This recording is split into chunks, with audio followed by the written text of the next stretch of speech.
Hello and welcome to Shades and Layers. I'm your host, Kutwanos Kosanarichi. Today, we're going deep into the ocean with the founder of the Black Mermaid Foundation and South Africa's first black free diving instructor, Zandile Ndhlovu. After many years of being the only black person on her diving excursions, she set out on a mission to reconnect black and brown people to the ocean. As she puts it, we are all land-based ocean people. You are definitely going to fall in love with Zandi's positive energy and the palpable passion with which she speaks about her work. Our conversation will have you wanting to go and explore the water, or at the very least, getting the small people in your life into the water. I promise you. Our discussion touches on the various myths and beliefs surrounding our relationship with water as black and brown people. We explore how we can reconcile these beliefs with free diving while discovering the self and finding liberation in the water. We also discuss her well-received children's book, Zandi's Song, which is another way she's introducing small people to the ocean. Here is Zandi, and this is her story. Can you start by describing your work and the deeper meaning you attach to these activities? I'm working to create access to ocean spaces, and my whole idea says if we have access to the ocean, particularly as black and brown people, we can build that connection that allows us to care. For me, it's an idea that says, what does it mean to reclaim space? What does it mean to heal from where we come from? But also, what does black joy look like in the ultimate of all worlds, in the water specifically?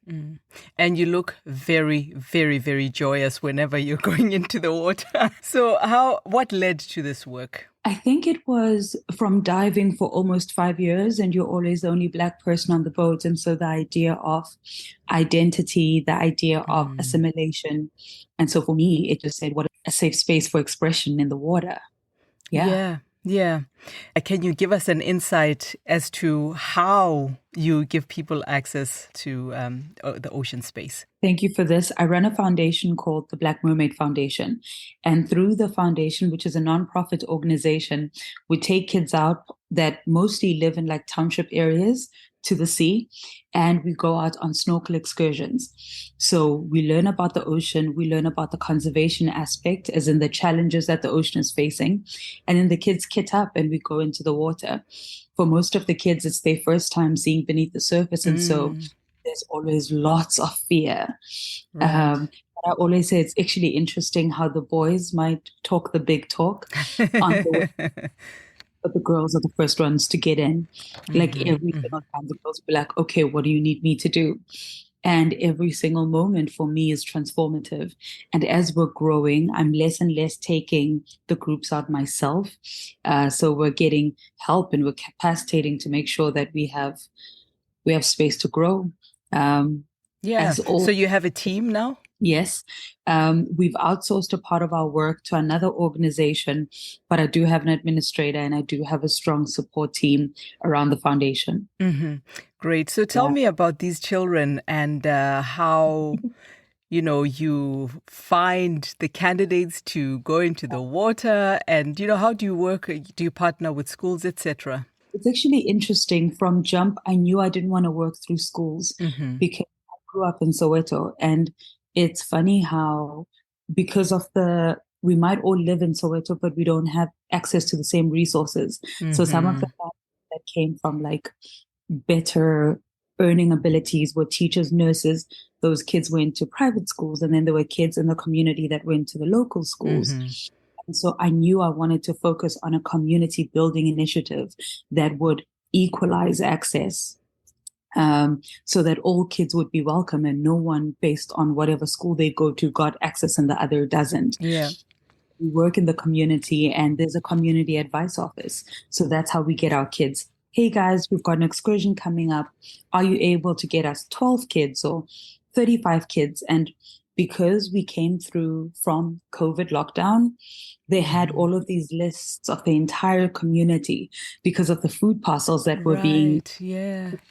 And good idea, yeah.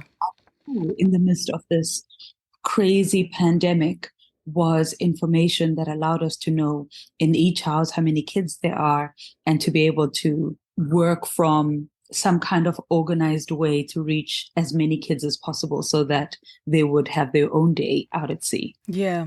And how do you finance this whole thing?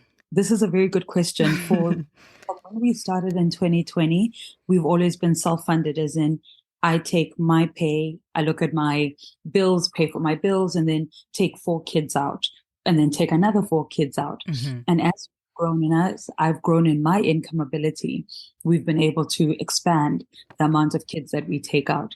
But recently we received a grant from 11th Hour Racing, and I think that is helping us move into the next possibility of the foundation, the space of building capacity, but also ensuring consistency of the excursions that happen. And I think that's powerful. I'm really excited about the funding that we've gotten, but also pursuing more funding because we do want to expand. And so that's been really exciting for us, moving into the grant receiving space. And I know you've got the funding. So your other business activities that bring in income, can you touch on those, like the instructing activities, etc.? I've been very lucky. So I love teaching, but I don't teach as much anymore just because I don't have the time. Right. So what do I do in the midst of it all? It's a lot of whether it's commercials or if it's art films, but I do a lot of speaking work globally. So just invitations to speak around my story, around conservation, motivation. What else do I do? I've started moving into film. So often I am talent in front of camera, and now I'm moving towards writing my own stories and creating my own films. I already have a film that's gone out into a public streaming platform, and it performed really, really well. So is that the Black Mermaid film? Oh my gosh, I love it. I watched it. Yeah, I did. It is fantastic. What a lovely personal account, Thank you so much, because it's interesting. You get so many people that tell your story, but it's never quite your way. And so I think that was powerful. And as I'm moving and growing, I want to tell other stories. And Denzel Washington said something so beautiful. He said, Steven Spielberg might make the most beautiful movies and just be so incredible at the work that he does, but he'll never understand what a Sunday in a Black household looks like. Yeah. And that's nuance in how we tell our stories. And I'm excited to build that into the story of Black and brown people and the water, and just build that connection and finding room to tell our stories in a nuanced manner that reminds us of home, of ownership, of the beauty of our identity, and just expanding our narratives. Yeah. Speaking of ownership, I'm taking it away from the business now. But I loved you had a conversation with marine biologist Dr. Nazreen Pierre, I think. Yeah. And of course, this is one of those exclusive careers that very few Black and brown people think about. And, this is another point of access. But, since you started this work, what has your observation been in terms of the changes, that are occurring as your story gets told, as you speak to people like Dr. Nazreen and, others around the world that you've been in conversation with? I definitely would say it would be the expansion of our perception of how we exist next to water. So it's like a curious observation. And if I have to speak to my social media, it's like a curious observation of like 6 to 8 months. And then you get a DM that says, I've been watching you for 8 months. You haven't died. Can you take me out into the sea? I love that. It's real, right? And so for me, I think it's one of those moments that just says, my work, I think, is creating expansion, but also there's more and more Black and brown people that are showing up all across the world. And I feel like that representation is something that we've always needed. Representation allows you to believe that you can too. How we show up in spaces allows us to embody new dreams. And I think I've been lucky enough to be able to see that. And even in the foundation, I have this young one, Sia, he's 13 years old, and he's always trying to race me in the water, trying to hold his breath longer. But also he's the same kid that will spin off and go pick up plastic and put it back in our boy because he's seen me do it. And so it's this whole idea that says people do what you do, they don't do what you say, and you hope that you find enough place and room in the world to tell of beautiful potential. And yeah. Yeah.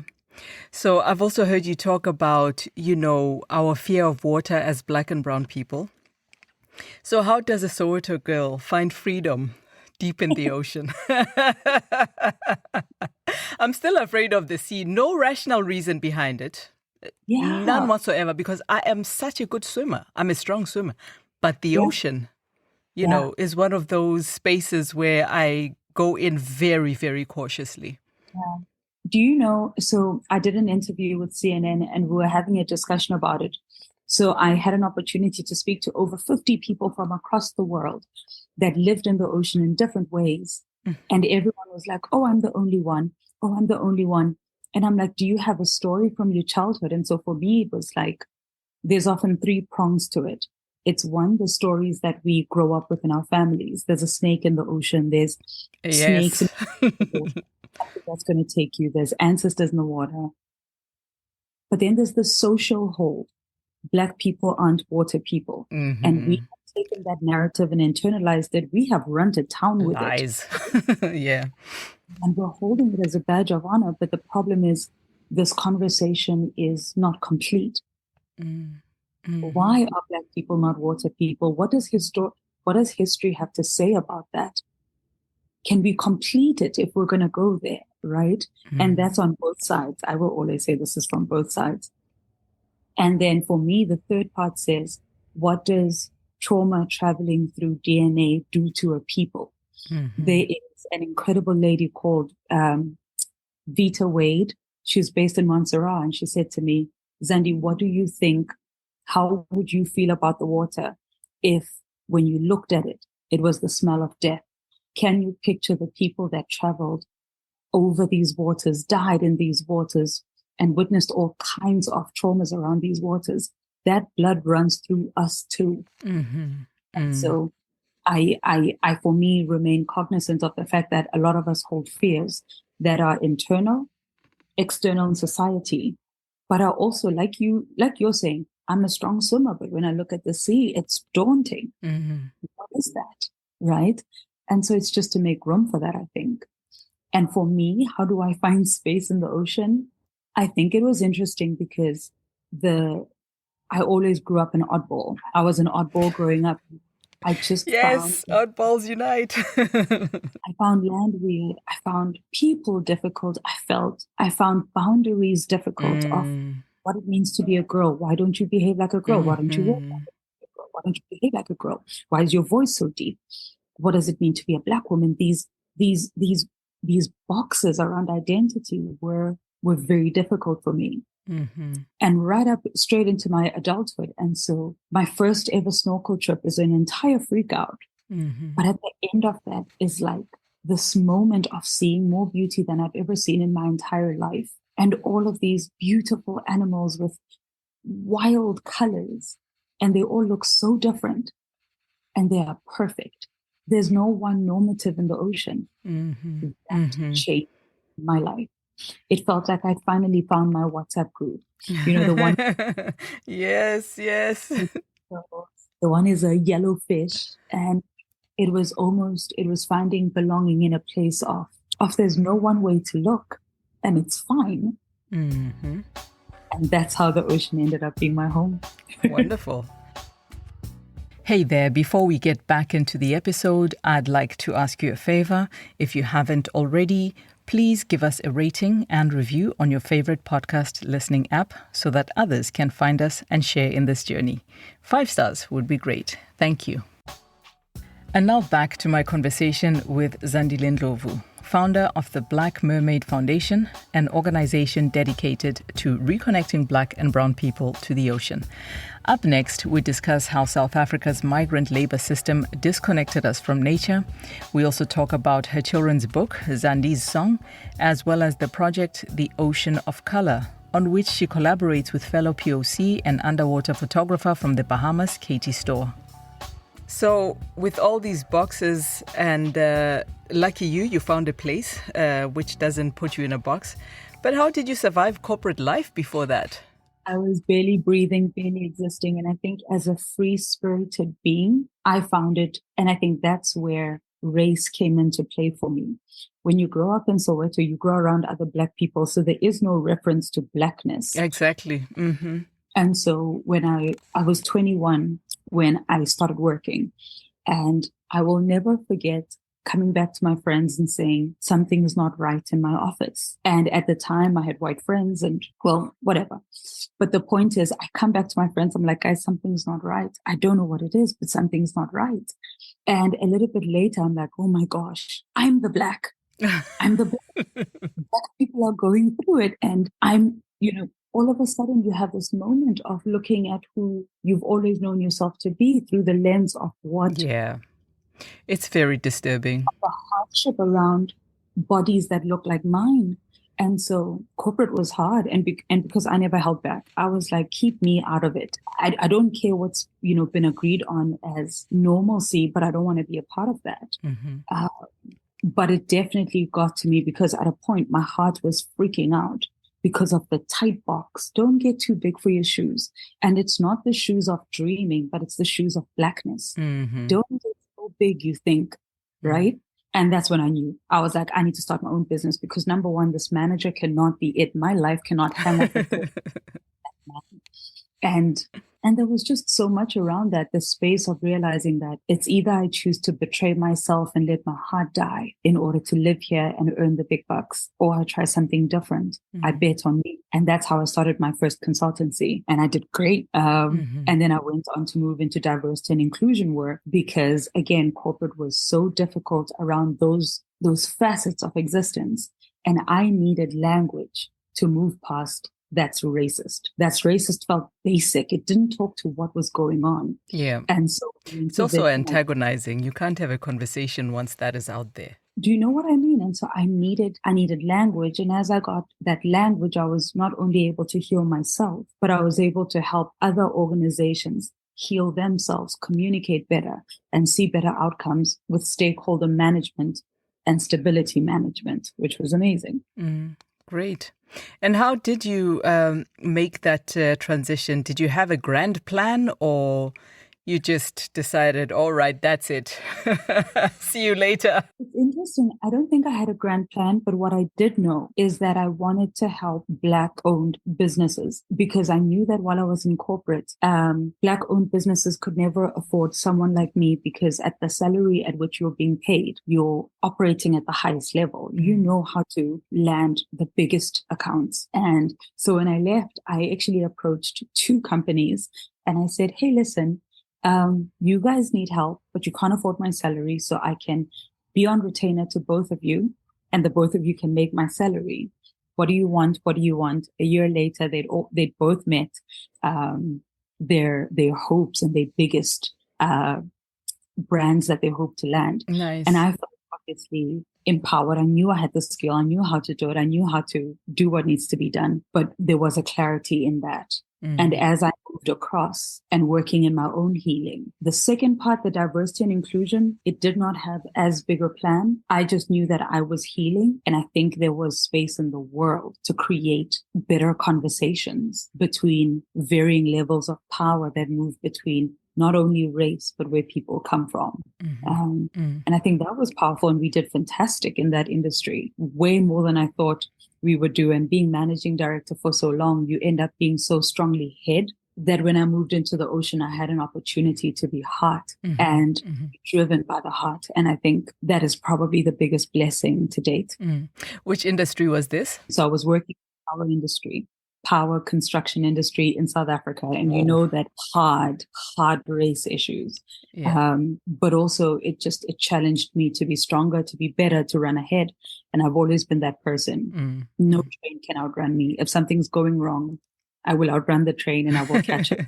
Absolutely. Yeah. So that must have been good preparation for being the only Black person on the boat when you started doing your free diving. I don't know if it was good preparation, but I think it gave me, I had space to breathe because I had language. And I think when you look at the different pillars that speak to race and power and dominance, in that moment, you can kind of see yourself through various facets. And I mean, from wetsuits that fit horribly to every single person deciding that they would ask you about your hair. And you, what does it mean to already be the only outsider? And then there was Afrikaans, which was that has always been a trigger for me. And it is still a trigger for me. I think I do better. But even now, like I'll be on a film set and everyone says, Zandi, what's your requirements? I say, no Afrikaans on set. I cannot only be the only Black person who also happens to be the talent, and anyone tries to speak Afrikaans around me, I don't want it. And I think that is one of my lines in the sand of how we build stronger and more equitable industries that are inclusive and allow people not from that one particular group to be able to enter and create change as well. So I always find myself creating multi-dimensional levels of change, not only in how I show up in the ocean, but in how I work behind the scenes and how I'm received when I arrive in a place and the expectation around it. Yeah. Fantastic. Sorry, I just lost my train of thought because when you said Afrikaans is a trigger, I was just thinking about the Springboks and all the Vetkant mess that was going on. Yeah. Oh my gosh. I think, I'm often asked, how is South Africa doing with regards to her racial work? And I'm like, we're still a country in healing. We have dreams, we have hopes.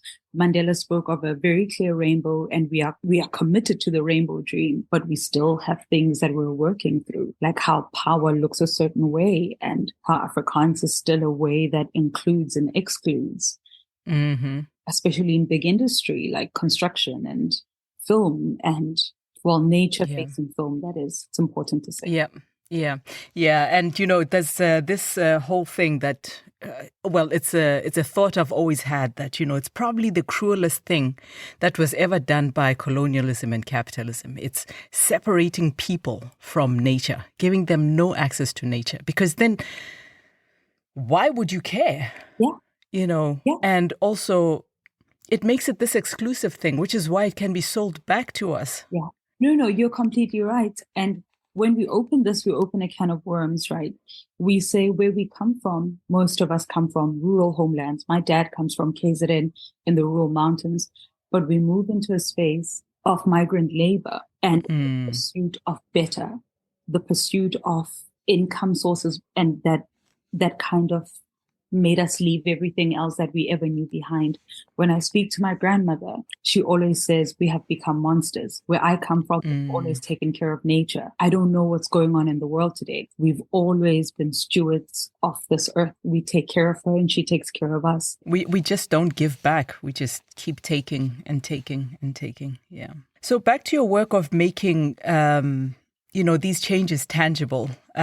Of course, you've got the Black Mermaid Foundation, and now you've written a book. And, that's training little ones to, actually care. So can you tell me how that came about, what it's called also, and what the story is, just the highlights? The book is called Zandi's Song. And it's a little girl that lives in a township that has an encounter of dreams with the ocean. She eventually gets in there and the ocean takes her on this adventure. So it is conservation. It is a township space. It is culture and it is history. So tradition and history. So even in the book, I reference my Zulu beats. For me is important because identity, you don't leave any part of you behind. But also history, when you look at the whaling industry in South Africa, it's so important we understand what has been done so that we know what we will never do again. I'm a believer in that. And the book is called Zandi's Song, and it's so beautiful. And it was just dreamt from me coming across the most beautiful world I could have ever imagined and finding home in it. And it's beautiful, and it's done so amazingly well in South Africa, and I'm excited for it to land in the States in 2024. Yeah, I'm looking forward to that. Yeah, I'm sure my boys will love it because there's also a merman. It's absolutely interestingly enough, it's been so gender fluid. Like Yeah. I get boys that are reading it, girls that are reading it. But I think it's planting the seed. You need to Yeah. see yourself and kind of Yeah. having new dreams. It's really exciting. Yeah. Yeah. This is Shades and Layers, and my guest today is Zandile Ndhlovu, founder of the Black Mermaid Foundation. And now it's time to get into Zandi's personal story. She takes us back to her childhood in Soweto, which is as far away from the ocean as you can get, by the way. And we also get into the Shades and Layers rapid fire. But first, let's talk about her upcoming projects that promote the protection of our oceans.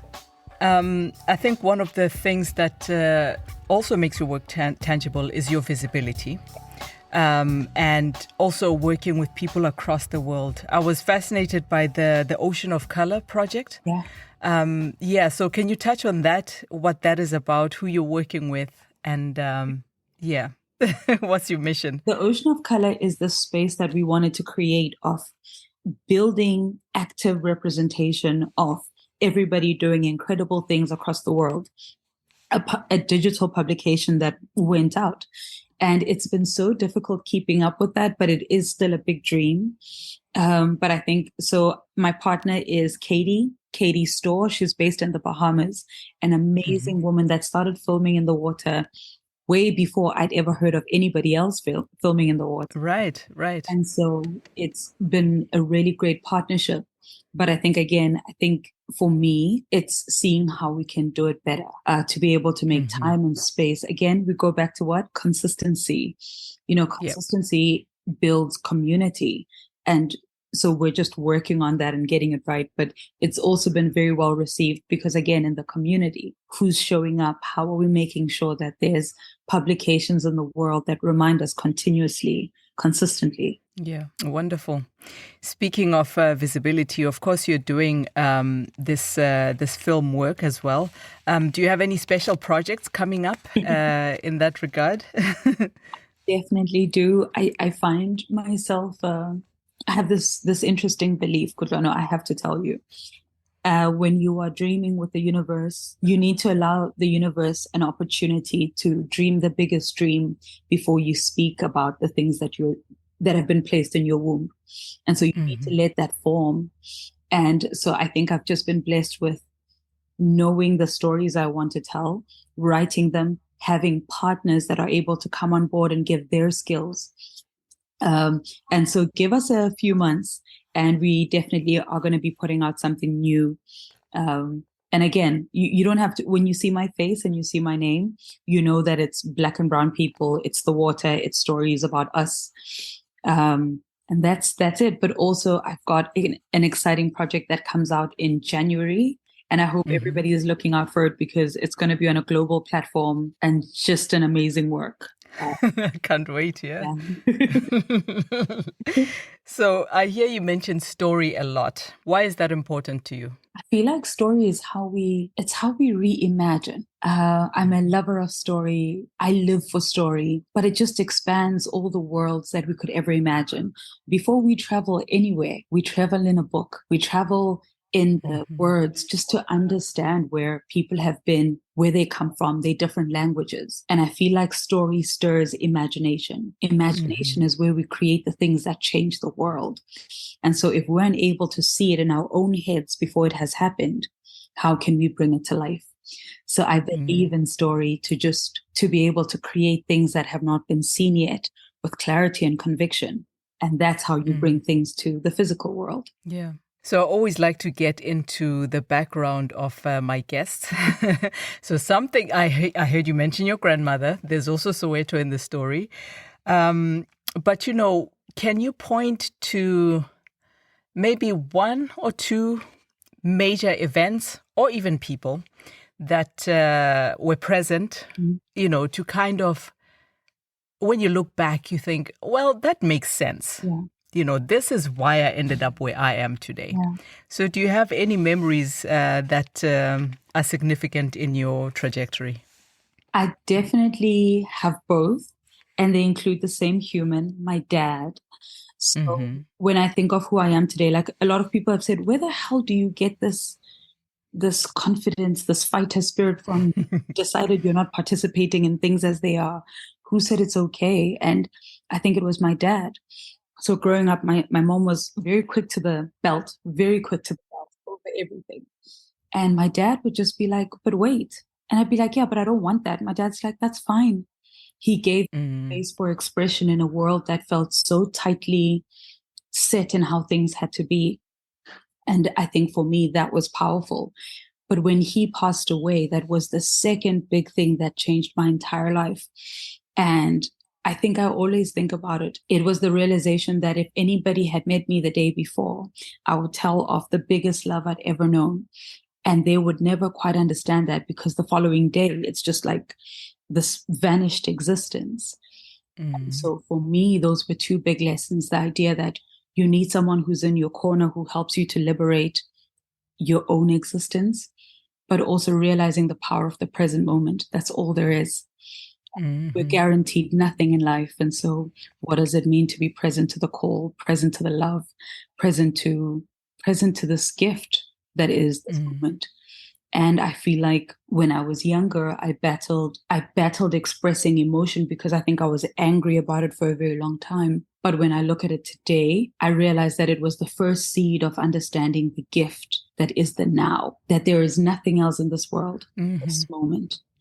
And if you can live in it fully, you have the power to go back into memory and touch the fabric of those memories when times are hard. And I think that is life-changing for me, and has been life-changing for me. Fantastic. Yeah, it's actually quite a skill to be present, and I imagine you need it. Going underwater, holding your breath. Oh my gosh. As a freediver, it's the only skill you have. Like, it's the ability to be in the here and now. Your body is freaking out. It wants to breathe. There's so much going on. It's dark. You might come across wildlife. All you have is your ability to be present, to not name it. Like, even when you're afraid, you don't have to name it. You can just be present to what is. I think we have an obsession as humans of naming things and naming emotions and naming. Sometimes you just stop and you stare and you call nothing the moment nothing. That's power. Just let it be. Have you had any close encounters? I haven't. I think all I can ever think about is the one bull shark that challenged me to the surface. And so when you come across a bull shark, when we're diving deep, we always say, make space for just in case you come across a bull shark. Bull sharks are just crazy in that way. And so as I was ascending, we were just ascending together slowly, and it's just sussing you out. And again, you can't just break for the surface. And when it was comfortable that I was not prey, it kind of moved away and I broke for the surface. But I didn't feel in danger. I felt in control. But it was just for me a reminder of what it means to be present to every single moment. And sharks aren't trying to eat us. It's not a vibe. But they will suss you out. I have to tell my husband that. He's got a fear of sharks. He's got a shark watch. I kid you not. Like, every day he checks if there have been any shark attacks. And I'm thinking, dude, the sharks don't want you. Live your best life. I think there's hilarious. Like, we have to be center. I'm like, not every way. It's genius. Brilliant. Yeah, so before we wrap things up, let's get into the rapid fire. First question. If you had to write a biography today, what would you call it and why? A world unimagined, because where I come from and where I live today is unthinkable and undreamable, and I never thought it possible. Great. And if you had to turn that memoir into a movie, who would you pick to be the lead actress? I don't know, probably someone crazy like Issa Rae. I really love I love the fact that she understands the space of being awkward. And yeah, she's the first girl that comes to mind.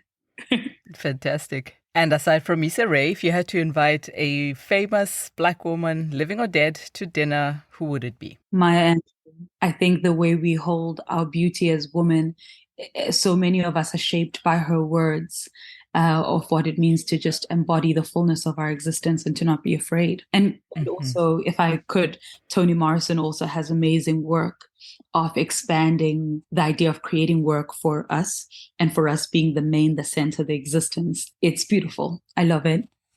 It is beautiful. It's basically the manifesto of being a Black woman. Just go Maya, Tony, and you're covered. Fantastic, fantastic. So if people want to work with you and enjoy a taste of your work, where can they find you? On Instagram, I am Zandi the Mermaid. You can also find me at the Black Mermaid Foundation and website www.blackmermaid.co.za. Thank you so much, Zandi. Is there anything else that you're burning to tell us about yourself that you feel we maybe haven't covered?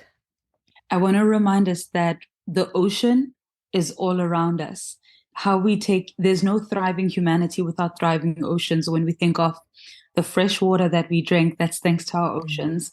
Food security, the oxygen we breathe, she lives around us every day, whether we are landlocked or not. And so I want to remind us all that how we take care of our oceans is indicative of what we're going to leave behind for the generations to come. Perhaps that's one. And two, the reminder that we are all land-based ocean beings. When we go out into the water, our bodies start reacting in a way that get us ready to dive. And so to kind of lean into that fear, and every time we lean into fear, there's new worlds that open up for us. And so to touch our fears, to not be afraid so much. Oh, wonderful. That was amazing. Thank you so much.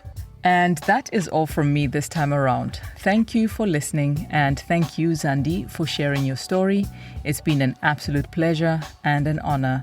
If you want to learn more about Zandi's work, please head over to the show notes, where you will find links to her online presence. And if you enjoyed this episode, please do share it with a friend. I'm Ndhlovu, and until next time, please do take good care.